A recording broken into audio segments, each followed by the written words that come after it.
இமயமலையில் மலை சாரலாக பெஞ்சிக்கிட்டு இருக்குது. அதான் இந்த பாஞ்சோ போட்டுட்டு இதில் போயிட்டுருக்குறோம்.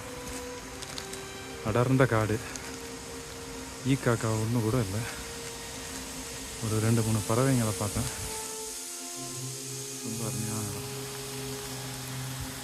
எங்கேயோ ஒரு அருவி ஓடுற சத்தம் கேட்குது. அந்த சைடு ஏதோ ஒரு அருவி ஓடுதுன்னு நினைக்கிறேன். இதுக்கு மேலே இந்த பாதையில் தான் நேராக மேலே ஏறி போய்கிட்டே இருந்தோம்னா நம்ம மகாவதர் பாபாஜியோட கேவ்.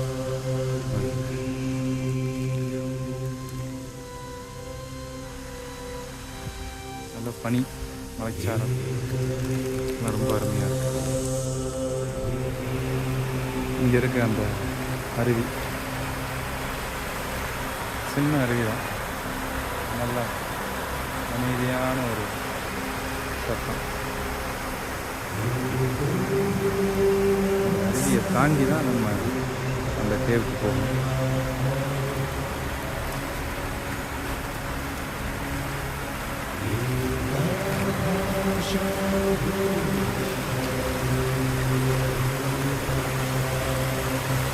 அருவின்னு சொல்லக்கூடாது, நீரோடை, ஒரு அருமையான நீரோடை.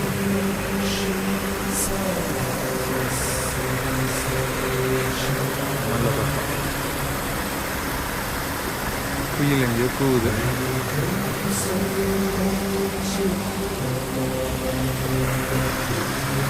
தண்ணி எவ்வளோ தெளிவாக கண்ணாடி மாதிரி இருக்கு. இது கீழே இருக்கிற ஒவ்வொரு சின்ன சின்ன கல் கூட தெரியுது.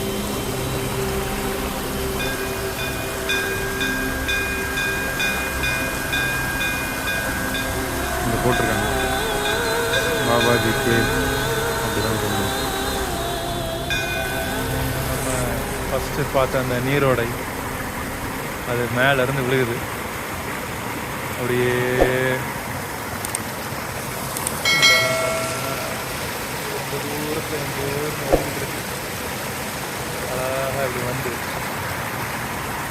நம்ம இங்கே நடுவில் உட்காந்துட்டோம். அழகாக நம்மளை தாண்டி இப்படி போகுது. அப்படியே ரொம்ப தூரம் கீழே போய் தான் நம்ம இதை கிராஸ் பண்ணி வந்த இடம். இந்த பாறையெல்லாம் கூட ரொம்ப வழுக்க தான் செய்யுது. கொஞ்சம் கவனமாக தான் இங்கே வரணும்.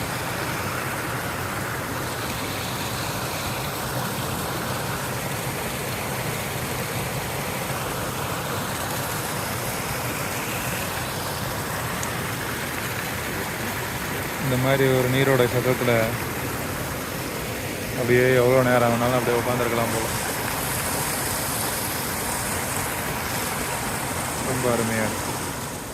இந்த இடத்துல ஒரு அருமையான ஒரு ஒத்த பாறை ஒன்று இருக்குது.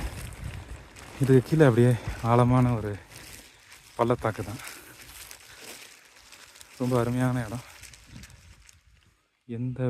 எந்த வித சத்தமும் இல்லாமல், எந்த ஒரு தொந்தரவும் இல்லாமல் ரொம்ப அருமையாக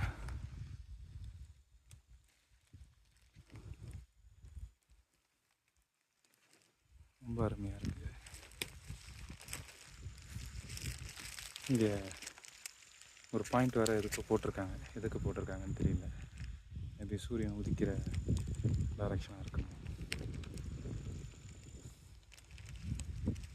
இங்கேயே தூங்கிட்டு காலையில் எழுந்திரிச்சு சூரியன் வரும்போது இந்த பாறை மேலே உட்காந்து தியானம் பண்ணோன்னா அவ்வளோ அருமையாக இருக்கும். ரொம்ப அருமையான இடம்.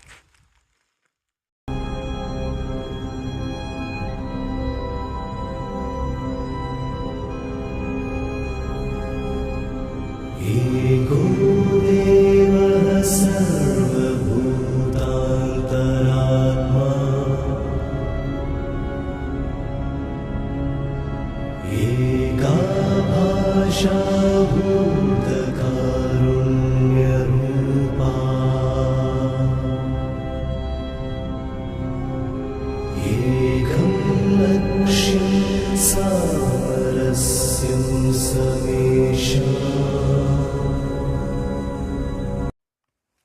தியானத்தை முடிச்சுட்டு கிளம்பியாச்சு. ஒரு 2 மணி நேரம் போனதே தெரியல.